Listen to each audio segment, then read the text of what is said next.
It started on a quiet Thursday morning, the kind where birds chirped like nothing in the world was wrong. But for James Callahan, the man who had just brewed a fresh pot of coffee and stepped outside in slippers, something definitely was right. There, taped to the wooden rail of the modest ramp he'd built himself, was a sealed envelope. It was fluttering slightly in the breeze, but still firm, stuck on with clear tape and silent judgment. The front read in bold block letters, "Immediate notice." James sighed, his lips tightening. This wasn't the first time he'd seen a letter like this, and something told him it wouldn't be the last. He pulled it off the railing carefully, and opened it. Inside was a neatly formatted notice from the Maple Hollow Homeowners Association, signed with too much flourish by Denise Mallory, the HOA president. It read, "The unauthorized construction of a non-conforming access structure, i.e. ramp, violates Section 6.2 of the Maple Hollow Residential Aesthetic Guidelines. Please remove the ramp within 7 days, or face accruing fines and legal review." James scoffed aloud. Access structure. It's a ramp, Denise. He looked over his handiwork. It wasn't fancy, just treated lumber, weather-sealed, built on a solid incline with safety rails. It wasn't crooked, messy, or unstable. If anything, it was cleaner than half the porches on the block. But it wasn't about the ramp. Not really. It was about control. Inside the Callahan house, the smell of bacon crackled through the air. Mara, James's wife, was already at the stove. "Was that what I think it was?" she asked, without turning around. James held up the paper. "Violation notice. Courtesy of Queen Denise." Mara clicked off the burner and turned to face him. "Let me guess, the ramp." James nodded. "Apparently it disrupts the visual harmony of the neighborhood." She laughed, but it wasn't out of humor. "You mean the thing we built so my sister could actually come into the house without struggling?" "Yep, that one." Mara folded her arms. "We told her about Cheryl. We explained everything." James lowered himself onto a stool and rubbed his temple. "She doesn't care. She's got some fantasy in her head of this community being a magazine cover. Any variation is an attack." Mara stared at the letter for a long second. Then she said, "I'll call Cheryl." Across the street, hidden behind a tilted set of blinds, Denise Mallory watched James place the letter on the kitchen table. She sipped a green smoothie like it was victory in a cup. She had been waiting for this moment. The ramp had been bothering her for weeks. In her mind, it ruined the entire entry line of the Callahan's property. Never mind the reason it was there. In her world, rules were rules, and she was the one who enforced them. She walked over to her desk and opened a thick binder labeled Community Oversight. The ramp had its own tab, right next to Gary's Flamingo collection and Nancy's off-brand mailbox. She didn't feel guilty. She felt empowered. James stepped into his garage workshop. It was his thinking space, a haven of order and sawdust where he'd built everything from coffee tables to planter boxers. The ramp had taken just 2 days to complete, but it had been built with intention. For Cheryl, Mara's sister, a woman who had spent the past year adjusting to life in a wheelchair after a bad fall, every Sunday, she came over. And every Sunday, she used that ramp with a smile on her face and a pie in her lap. And now, someone wanted to take that away. But James wasn't the kind to roll over, especially not for someone like Denise. Later that night, while the streetlights flickered on, Mara got a message. It was from Cheryl. She wrote, "Don't worry about Denise. I'll be there Sunday, and I'm bringing someone with me. Someone who knows exactly how to deal with people like her." James read the message and looked at Mara. "Who do you think she's talking about?" Mara shrugged. "No idea. But if it's who I hope it is." James sat back, eyes widening. Oh boy. Sunday was still 2 days away, but James could already feel the tension crawling under his skin. By Saturday morning, there was a soft knock on his door. Not a neighborly one, the kind that came with paperwork. James opened it to find a young man in khakis, clipboard in hand. He had a fresh polo shirt, a badge around his neck, and zero interest in pleasantries. "Morning," he said flatly. "Stephen, Maple Hollow, HOA Compliance Enforcement." James leaned on the doorframe. "You've got to be kidding." Stephen flipped to the first page on his clipboard. "I'm here to perform a compliance inspection on an unapproved structure attached to the front porch." James glanced behind him at the ramp. "Structured right." Stephen stepped forward with an official tone, like this was life or death. "This is your official warning. The HOA expects full removal of the ramp. Within 48 hours or a fine of $100 per day will begin accruing." James crossed his arms. "The ramp stays." Stephen didn't flinch. "Then I'll need to take photographs and note your refusal to comply." James gave a sarcastic wave. "Be my guest." The man pulled out a small digital camera and snapped photos like he was documenting a crime scene. James watched him, biting back the urge to laugh. This was absurd. It was a ramp for family, for accessibility, for dignity. And now, it was Stephen didn't say goodbye. He just handed over a form and walked off with mechanical steps. Meanwhile, across the street, Denise Mallory stood by her window, watching the scene unfold with narrowed eyes. Her morning tea had gone cold, untouched. Her mind was too busy rehearsing for Sunday's HOA emergency meeting. She had one rule when it came to neighborhood enforcement. If something made her uncomfortable, it needed to go. She opened her laptop and typed a message to the board. But Callahan Home has received formal notice. If non-compliance continues by Monday, we will escalate. We must preserve our standards. She paused, then added, expect resistance. He's stubborn. Denise hit send and leaned back in her chair, but something inside her shifted. When she reread that last line, he's stubborn. She hated how familiar that sounded.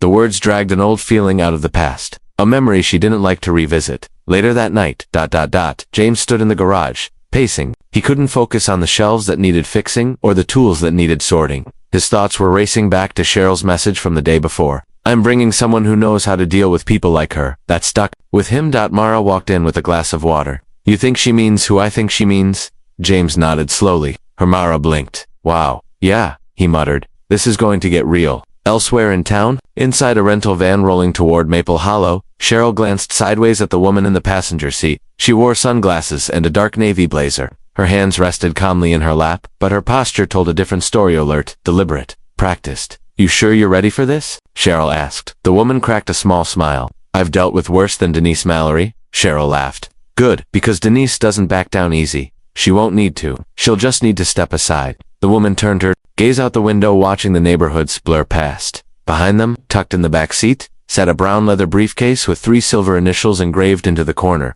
The next morning, James awoke to the sound of clinking tools. He walked to the porch and found Mara adjusting a flower pot beside the ramp. Just making sure everything's spotless, she said. He looked at her, puzzled. If Denise is going to pick this battle, she won't have anything else to use against us, she said. James smiled. She'll try anyway. They both stood there in silence, watching the empty street. Everything felt still, too still. But the silence wouldn't last long. That afternoon, Denise called an emergency HOA meeting in her living room. Every board member was there, seated in a semicircle of folding chairs in judgment. She stood at the front like a teacher preparing to scold an unruly class. She cleared her throat. The Callahan residence continues to defy our guidelines. This is a matter of principle, a matter of discipline. Greg, the HOA treasurer, raised a brow. You sure we're not going too far? Denise's eyes hardened. He's making a statement. If we let him win this, we lose control. She didn't notice Carol, the secretary, shifting uncomfortably in her seat.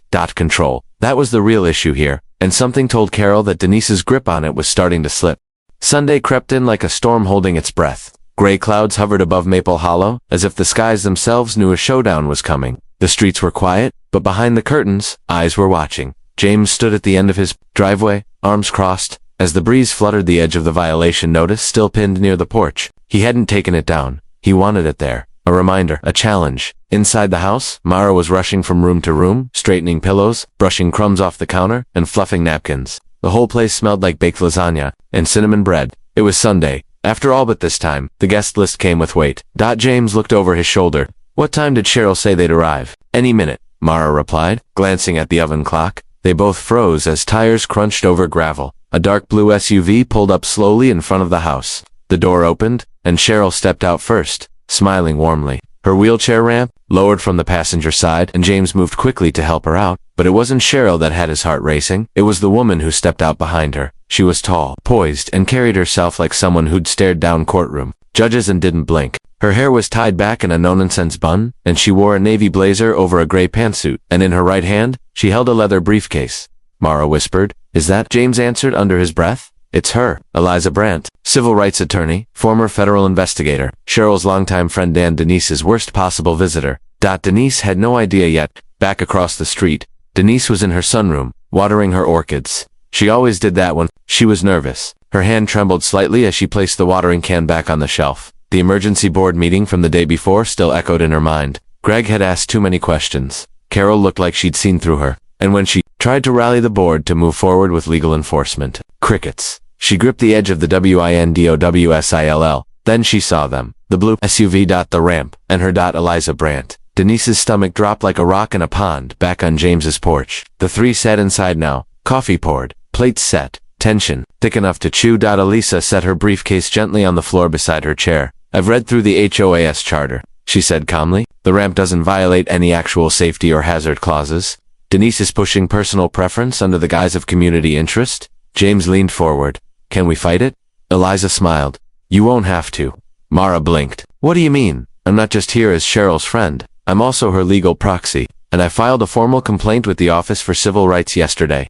This HOA is now under federal review. James looked stunned. Wait, escalated that fast? Eliza nodded. I don't play slow. Cheryl chuckled softly. Told you she knew how to deal with people like Denise.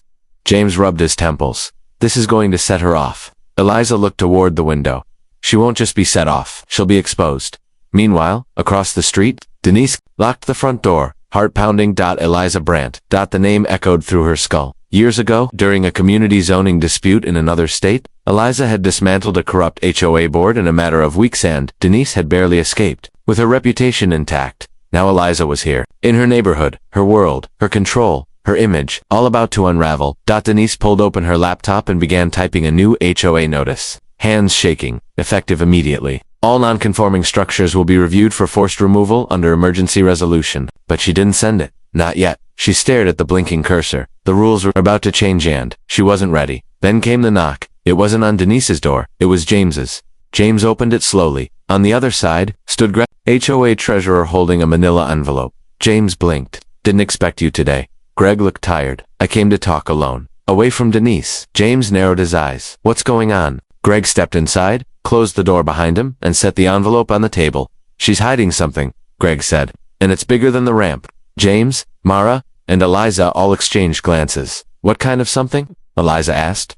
Greg looked at the three of them. You might want to sit down. The room had fallen still, like even the walls were listening. James stared at the manila envelope now lying on his kitchen table. Greg, the HOA treasurer, usually as spineless as a dandelion in Windhead, just closed the door behind him with a kind of finality that made everyone uneasy. Eliza Brandt leaned forward, her hands folded neatly. You said Denise is hiding something. Start talking. Greg swallowed hard. This goes beyond the ramp. Denise has been using her role as HOA president to quietly rewrite bylaws, and I didn't notice until 2 days ago. James raised an eyebrow. Bylaws? Like ...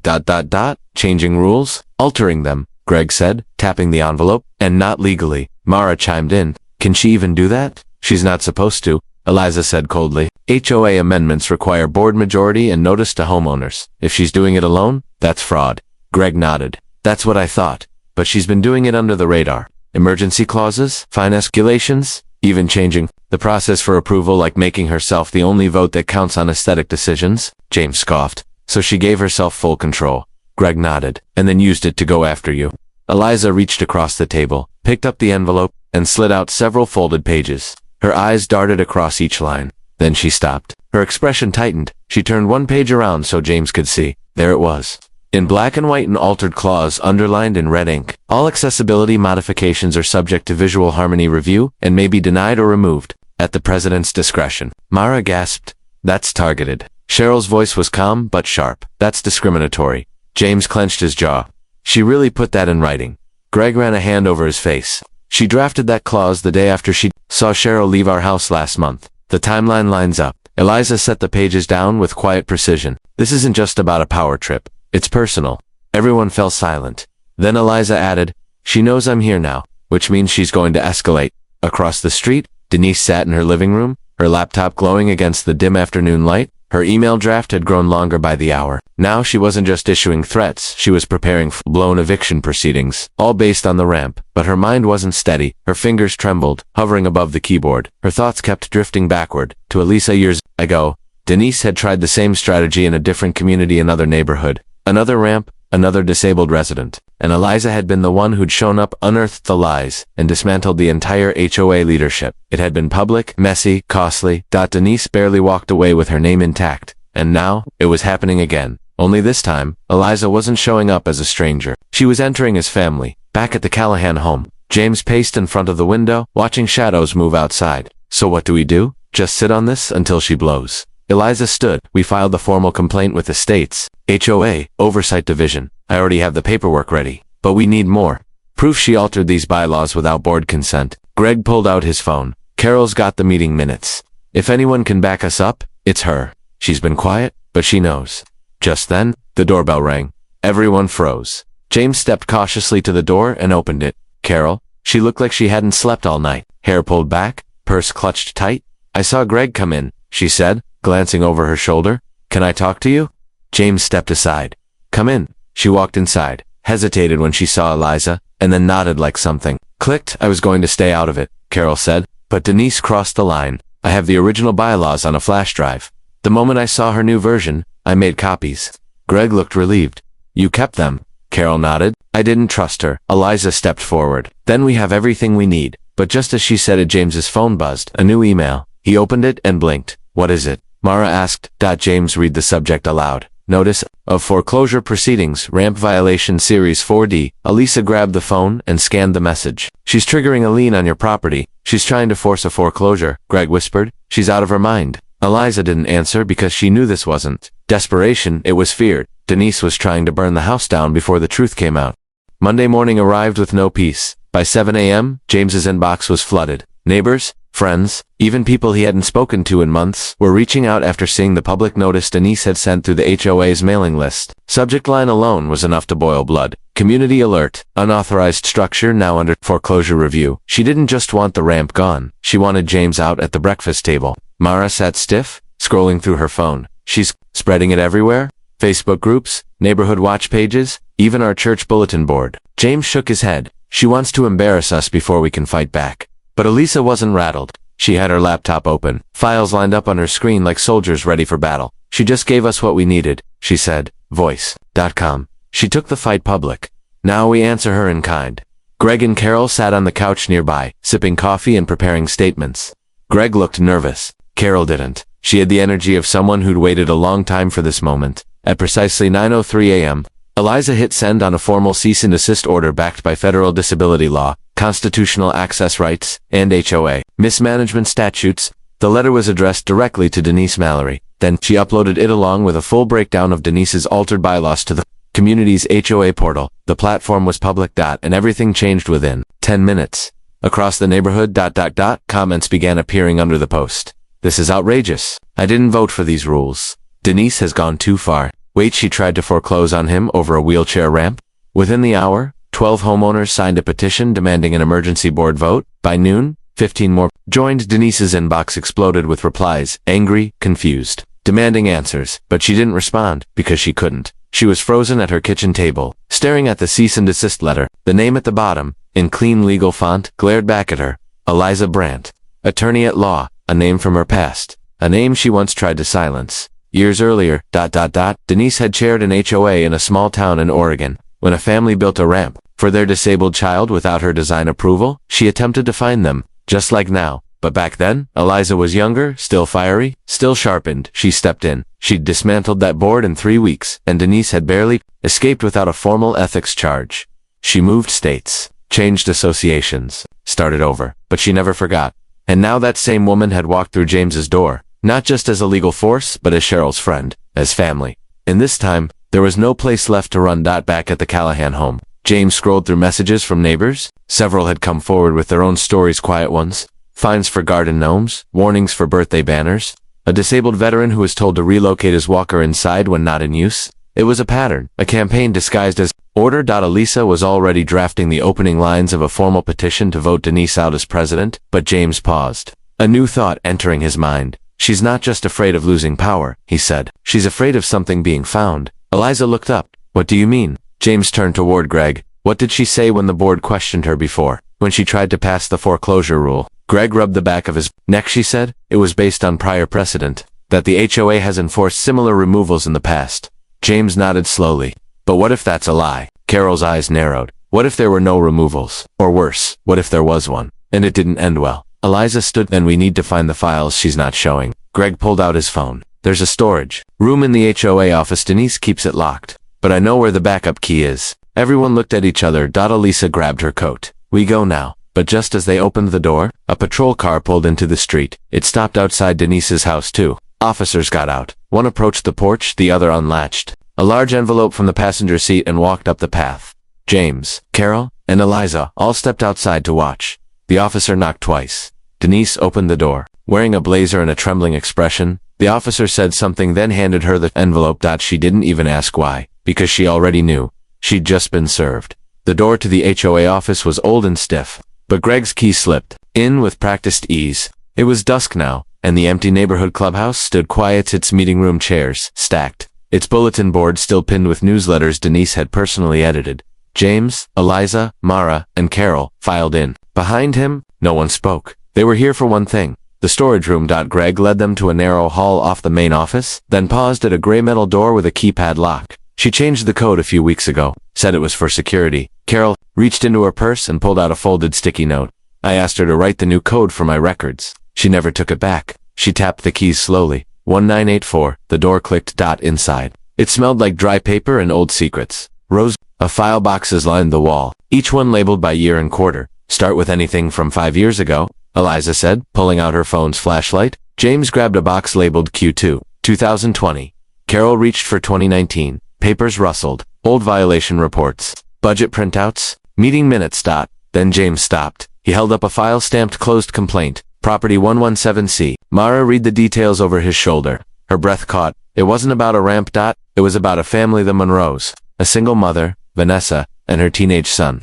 The file said they'd installed a small lift near their front steps for the boy who had a degenerative muscle condition. No record of prior complaints. Then one day, a formal violation letter, fines, warnings, then foreclosure. They lost the house. James whispered, and it was legal. Carol asked, eyes wide. Elisa shook her head. This wasn't even voted on. Look, there are no signatures from board members, just Denise's. Greg flipped to the last page. There it was, handwritten, property cleared, resale completed, maintain discretion, no community notice required. Mara's voice dropped. She erased them. Eliza held the paper in her hand. She forced them out and hid the record. And then she realized something. Property 117C. She repeated, that's 3 doors down from Cheryl's house. Flashback. 2 years earlier, Cheryl had just moved into Maple Hollow. Vanessa Monroe was one of the first neighbors to say hello. Their sons had bonded instantly over their shared mobility issues. But by the end of that summer, Vanessa vanished. No goodbyes, no moving trucks, just gone. When Cheryl had asked Denise what happened, she got the same line she'd heard before. Non-compliance. Nothing personal. Back to the present. James looked over the papers. This is why she went after the ramp. She's repeating it like a pattern. Greg rubbed his face. This is bad. This is beyond HOA stuff. This is criminal. Eliza already had her phone out. We're reporting it. Not just to state HOA regulators, but to the Department of Housing and Urban Development. She looked at Greg and Carol. You two willing to testify? They both nodded. And then James said something that chilled them all. What if Vanessa's still out there? Meanwhile, across the street, Denise sat in her living room, hands trembling over the manila envelope from the sheriff. Inside, the cease and desist, the petition, and a formal complaint with a list of 34 homeowner signatures. Her power was slipping, her name stained, but worst of all, someone might find out about Vanessa. She stood, walked to the hallway closet, and reached behind an old winter coat. There, tucked in the pocket of a bag, was a flash drive, the one she swore she'd destroyed, the last backup. She stared at it, then her phone buzzed. An email, subject line, whistleblower files released, Maple Hollow HOA allegations now public. She clicked the link. And froze. Eliza had done it. The files. The proof. The altered bylaws. Vanessa's foreclosure. It was all live on the community's public page. Comments were pouring in. She evicted a disabled teen. How did this go unnoticed? This isn't just mismanagement, it's cruelty. Denise's knees buckled. She sat down, staring into nothing. Her reign was over, and the truth had only just begun to surface.